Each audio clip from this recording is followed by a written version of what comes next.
Hello दोस्तों, कैसे हो आप सब। आशा करता हूँ कि आप सब ठीक होगे। तो आज की जो साधना रहने वाली है, आज की साधना बहुत ही बढ़िया और बहुत ही प्यारी साधना है। इस साधना को करके आप अपने जीवन को परिवर्तित कर सकते हो। ठीक है, इस साधना से आपको लाभ क्या क्या होगा वो बता देता हूँ। ठीक है, उससे पहले ये बताता हूँ ये साधना किसकी है। ये साधना है कामदेव की। ठीक है, कामदेव के बारे में आप सब लोग अच्छे से जानते हो। ठीक है, तो इस साधना को करके आपको लाभ क्या क्या मिलने वाले। देखो, इस साधना को अगर आप कर लेते हो तो आपके शरीर में आकर्षण बढ़ेगा। ठीक है, अगर आपके अंदर पुरुष की कमी है, ठीक है, आपके अंदर पूरी तरीके से मर्दानगी नहीं है, मैं समझ रहे हो कि मैं क्या कहना चाह रहा हूँ। ठीक है, तो वो लोग इस साधना को अवश्य करें। इस साधना को करने से उन्हें पूरी तरीके से पुरुषता प्राप्त होगी। ठीक है, पूरी तरीके से मर्दानगी उन्हें प्राप्त होगी। इस साधना को करने से ज़्यादा बड़ी साधना नहीं है, ये कुछ ही दिनों की साधना है और इसमें मंत्र भी ज़्यादा जाप नहीं करना है। ठीक है, रोज़ आपको लगभग में 30 से 40 मिनट मंत्र जाप करना रहेगा। ठीक है, तो इस साधना को करके आप बहुत ही अच्छा लाभ प्राप्त कर सकते हो और इस साधना को करने के बाद आपके अंदर आकर्षण बढ़ेगा। ठीक है, किसी लड़की से आप प्रेम करते हो, वो भी आपसे प्रेम करती है, विवाद हो गया है बीच में, तो विवाद खत्म हो जाएगा, वो लड़की दोबारा आपके पास आ जाएगी। ठीक है, दूसरों के प्रति आपके अंदर आकर्षण बढ़ेगा, जो दूसरे लोग हैं वो आपकी तरफ आकर्षित होंगे। ठीक है, बहुत से इस साधना के लाभ हैं। आपके अंदर एक अलग ही आकर्षण होगा, अलग ही एक जो है वशीकरण करने की क्षमता है वो आपके अंदर पैदा हो जाएगी। जो भी आपको देखेगा वो आपके वशीभूत हो जाएगा। ठीक है, आपकी बात मानने को वो राजी होगा और आपके फेवर में वो बात करेगा। ठीक है, तो इस साधना को कैसे करना है मैं आपको बता देता हूँ। इस साधना के लिए आपको एक चीज़ है जिसकी आपको आवश्यकता होगी। दो चीज़ है वैसे तो। एक है स्फटिक की माला।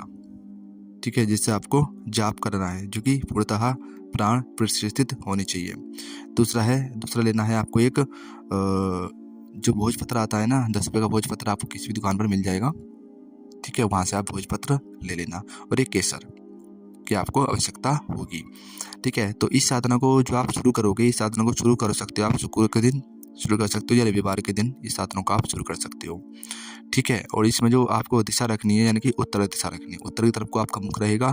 ठीक है, और पश्चिम की तरफ आप मतलब उत्तर की तरफ आपका मुख रहेगा और दक्षिणी तरफ आपकी पीठ रहेगी। ठीक है, उत्तर की तरफ आपका मुख और दक्षिणी तरफ आपकी पीठ। ठीक है, इसके अंदर आपको 9 बजे से या रात्रि 10 बजे से 9 या 10 बजे से आप जो साधना है आपको स्टार्ट करनी है रात्रि में। ठीक है, तो सबसे पहले आपको क्या करना है, आपको नहा धो करके पवित्र हो जाना है। ठीक है, उसके बाद आपको गुलाबी वस्त्र पहनने हैं। गुलाबी वस्त्र आपको पहनने हैं और गुलाबी ही आपका आसन होना चाहिए। ठीक है, गुलाबी वस्त्र आपने पहने, गुलाबी आसन आपने लगा लिया और सामने आपको एक वजोट लगाना है। लकड़ी का एक वजोट होता है, उसको आपको बिछाना है। लकड़ी का एक पटरा भी बोलते हैं उसको आपको रखना है। उसके बाद आपको गुलाबी वस्त्र बिछाना है। ठीक है, गुलाबी वस्त्र बिछाने के बाद आपको भोजपत्र, देखो जो भोजपत्र पर यंत्र है वो आपको पहले ही बना लेना है, यानी कि जिस दिन आप साधना करोगे उससे एक दिन पहले उस यंत्र को बना करके रख लेना भोजपत्र के ऊपर केसर से। ठीक है, केसर से इस जो भोजपत्र इसको आपको बनाना है, मतलब भोजपत्र पर केसर से आपको यंत्र बनाना है, जो मैं आपको वीडियो में दिखा दूंगा। उस यंत्र को आपको भोजपत्र पर बनाना है केसर से। ठीक है, और बनाने के बाद आप उसको प्राण प्रतिष्ठित कर लेना। ठीक है, प्राण प्रतिष्ठित आपको उसको करना ही पड़ेगा, तभी वो यंत्र पूरी तरीके से आपके लिए काम करेगा। ठीक है, पहले आप भोजपत्र पर यंत्र बना लो केसर से, उसके बाद आप उसको प्राण प्रतिष्ठित कर लो। ये काम आप पहले कर लो साधना करने से। फिर उसके बाद ये जब आप काम कर लो, यानी कि भोजपत्र पर केसर से वो बनाओ यंत्र बनाने के बाद आप उसकी प्राण प्रतिष्ठित करके उस यंत्र को रख लो। उसके बाद आप साधना करो, शुक्र के दिन से या रविवार के दिन से आप साधना शुरू करो। ठीक है, तो आपने बजोर पर गुलाबी वस्त्र बिछाना है। बिछाने के बाद आपको एक तांबे की प्लेट लेनी है। तांबे की कोई सी प्लेट, छोटी सी प्लेट ले लेना आप तांबे की। उसके ऊपर आप पुष्प बिछाना, मतलब पुष्प को उसके ऊपर रख देना, पुष्प बिछा देना प्लेट में। और पुष्प बिछाने के बाद उसके ऊपर आपको जो प्राण प्रतिष्ठित यंत्र आपने बनाया है भोजपत्र पर, मतलब भोजपत्र जो आपका प्राण प्रतिष्ठित है, जो आपने करा है यंत्र बना हुआ, उस भोजपत्र को आपको उस जो आपने फूल बिछाए हैं प्लेट पर, उसके ऊपर आप उसको रख देना है। ठीक है, रखने के बाद आप जो आप मंत्र जाप करोगे स्फटिक की माला से, वो आप उस भोजपत्र को देखते हुए करोगे। ठीक है, आप उस भोजपत्र यानी कि आंखें खोल करके इसके अंदर जाप करना, आंखें बंद करके नहीं, आंखें खोल करके जाप करना है। जो भोजपत्र पर आपने यंत्र बनाया है उस यंत्र को देखते हुए ही आपको जो मंत्र मैं आपको बताऊंगा उस मंत्र का जाप करना है। ठीक है, और इसमें जो आप दीपक लगाओगे वो घी का होना चाहिए। ठीक है, शुद्ध गाय का घी जो होता है उसका आप दीपक इसके अंदर जलाओगे, अखंड जला लो। ये जो साधना है आपकी केवल 7 दिन की ही साधना है। 7 दिन तक अगर आपका घी का अखंड ज्योत जला सकते हो तो और भी ज़्यादा अच्छा रहेगा। अगर अखंड ज्योत नहीं जला सकते तो आप जितनी देर आपकी साधना चलेगी उतनी देर आप दीपक जो है जलता रहना चाहिए। इस बात को आपको ध्यान रखना है, दीपक बीच में बुझना नहीं चाहिए। जितनी देर आप साधना करोगे, जितनी देर आपका मंत्र का जाप चलेगा, उतनी देर आपका जो दीपक है घी का वो जलता रहना चाहिए, बुझना नहीं चाहिए। इतना घी आपको उसके अंदर डाल करके रखना है। ठीक है, ये चीज़ आपकी हो गई। उसके बाद आपको इस पट की जो माला है, जो आप माला भी आपकी प्राण प्रतिष्ठित होनी चाहिए। यानी कि आपकी जब माला जो है आपकी जब प्राण प्रतिष्ठित नहीं होगी तो वो पूरी तरीके से काम नहीं करेगी। इसलिए आपकी जो माला है पूर्णतः चैतन्य होनी चाहिए। उसके बाद उस स्फटिक की माला से आपको 11 माला मंत्र का जाप करना है। ठीक है, 11 माला मंत्र का जाप करना है और यह जाप आपको 7 दिन लगातार करना है। रोज 11 माला का जाप करना है और साधना का जो टाइम है वो आपका एक ही होना चाहिए। 9 बजे से शुरू कर रहे हो तो रोज 9 बजे से ही शुरू करोगे। 10-5 मिनट ऊपर नीचे हो सकते हैं। ठीक है, 10 बजे से शुरू कर रहे हो तो 10 बजे से ही शुरू करोगे। ठीक है, और 7 दिन की ये साधना है।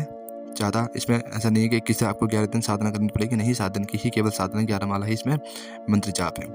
ठीक है, जब आपका मंत्र जाप पूरा हो जाए, 7 दिन आप साधना कर लो, ये साधना आप 7 दिन कर लो तो 8वें दिन आपको क्या करना है, जो वो आपने यंत्र बनाया था भोजपत्र के ऊपर, उस भोजपत्र को फोल्ड करके किसी एक पॉलीथीन लेना, उसमें और आप उसको रख करके मतलब एक तरीके से आपको पॉलीथीन में पैक कर देना और ऐसे पैक करना कि वो ताबीज़ के अंदर आ जाए। यानी कि उस यंत्र को जो ताबीज़ मतलब जो यंत्र आपने बनाया है भोजपत्र के ऊपर, उस भोजपत्र को आपको ताबीज़ के अंदर डालना है।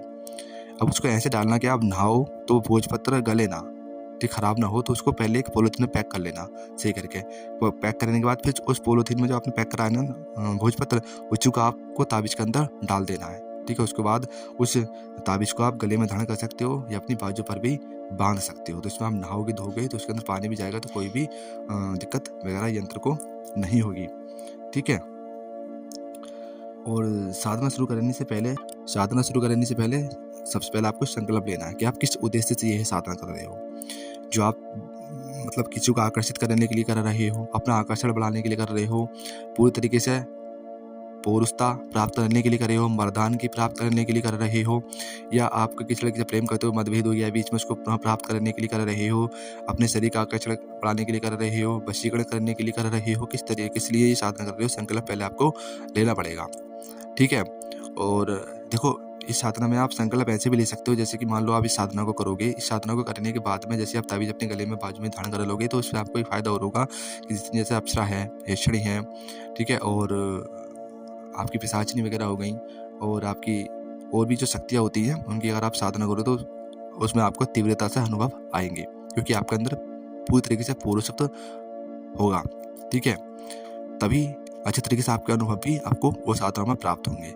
तो इसमें आपको ऐसा करना है कि अगर साधना में अप्सरा साधना में सफलता मिले या यक्षी साधना में सफलता मिले या ये साधना करूँगा इसमें सफलता मिले, तो आप संकल्प में बोल सकते हो कि संकल्प में ऐसे बोलना है आपको हाथ में जल लेकर के कि मैं जो आगे इस साधना को करने के बाद जो मैं आगे को साधना करूँ, अप्सरा हो, यक्षिणी हो, पिशाचिनी हो, किसी की भी मैं साधना करूँ, उस साधना में मुझे सफलता प्राप्त हो, तीव्रता से अनुभव हो, उसके ही लिए मैं ये साधना कर रहा हूँ, वो आप संकल्प में पहले ही बोल देना। तो उस चीज़ के लिए ये बहुत ज़्यादा कारगर होगी और जो आकर्षण आपका बढ़ेगा वो तो बढ़ेगा ही साधना से। ठीक है, तो आप संकल्प में पहले ही बोल देना, उसके बाद ये साधना आप शुरू करना। ठीक है, केवल 7 दिन की साधना है, आराम से साधनों का आप कर सकते हो। ठीक है, और इसके अंदर जो आपका मंत्र रहेगा वो मंत्र आप सुन लीजिए, ओम ऐं नमः कामदेवाय मदने अनंग संग में देहि देहि क्रीम स्वाहा। ये मंत्र आपको मैं डिस्क्रिप्शन बॉक्स में भी डाल दूंगा, आप वहाँ से भी इस मंत्र को नोट कर सकते हो। ठीक है, और संकल्प मैंने आपको बता दिया कैसे लेना है। 7 दिन की साधना है, 11 माला रोज आपका जाप करना है, स्फटिक की माला आपकी होनी चाहिए और घी का जो दीपक है इसके अंदर लगेगा। और आपको जो भी यम के सिद्धांत होते हैं, साधनाओं के जो नियम होते हैं, उन नियमों का आपको अवश्य ही पालन करना है। ठीक है, ऐसा नहीं है कि आप मनमोजी आचरण कर रहे हो, साधना कर रहे हो तो वो साधना आपको फलित नहीं होगी। ठीक है, तो इस चीज़ का आपको विशेष करके ध्यान रखना है। वे ताबीज़ आपको अपने गले में जरूर डालना है। इस यंत्र जो आपने जो आपने यंत्र बनाया है भोजपत्र पर, उस भोजपत्र को आप ताबीज में भरकर अवश्य ही अपने गले में डालना है या बाजू में आपको बांध देना है। तो इससे आपको ज़बरदस्त रिजल्ट देखने को मिलेंगे। ठीक है, अगर आपका और अच्छे तरीके से रिजल्ट चाहते हो और भी ज़्यादा पावरफुल तरीके से आप अपना शरीर का आकर्षण बढ़ाना चाहते हो, ठीक है, अपनी मर्दानगी पूरी तरीके से बढ़ाना चाहते हो, ठीक है, तो इस मंत्र का आप 1.25 लाख जाप कर लेना। 1.25 जब आप इस मंत्र का जाप कर लेते हो तो ये मंत्र आपका पूरी तरीके से सिद्ध हो जाता है। फिर इसके कितने फ़ायदे होते हैं ये आप सोच नहीं सकते। अप्सरा, यक्षिणी और जो और साधनाएँ होती हैं उसमें आपको इतनी जल्दी सफलता मिलेगी, बहुत जल्दी सफलता मिलेगी। क्योंकि अप्सरा साधना हम करते हैं इसमें हमको सफलता नहीं मिलती, क्योंकि हमारे अंदर वो आकर्षण नहीं होता, ठीक है, और तभी हमको उस साधना में सफलता प्राप्त नहीं होती है, ठीक है। अगर हम अप्सरा यक्षिणी साधना को करने से पहले हम कामदेव साधना अगर कर लेते हैं तो उन साधनाओं में हमें तीव्रता से अनुभव आते हैं और तीव्रता से हमें सिद्धि प्राप्त होती है, ठीक है। तो उन साधना अगर करने की सोच रहे हो वो साधनाएं आप, तो उन साधना को करने से पहले ये आप साधना कर लो। 7 दिन की केवल साधना है, ठीक है, और ज़्यादा बड़ा विधि विधान इसका नहीं है। 11 वाला मंत्र जाप बहुत ही आसानी से आप कर लोगे, और यंत्र भी आपको खुद ही बना करके प्राण प्रतिष्ठित उसको कर लेना, और बस एक माला की जरूरत पड़ेगी इस पर की, जो आप कहीं से प्राण प्रतिष्ठित माला अच्छी संस्था से ले लेना, ठीक है। बस माला के ही पैसे जाएंगे आपके, और किसी चीज़ के पैसे नहीं जाएंगे, ठीक है। तो आशा करता हूँ कि मैंने आपको सारी चीज़ें बताई दी हैं, सारे डाउट मैंने आपके क्लियर कर दिए हैं, और कुछ भी अगर आपको पूछना है, कुछ भी बाकी रह गया है तो आप कमेंट कर सकते हो, कमेंट में आप पूछ सकते हो, ठीक है। और आज के लिए इतना ही रखते हैं, तब तक के लिए जय श्री राम, जय बजरंगबली।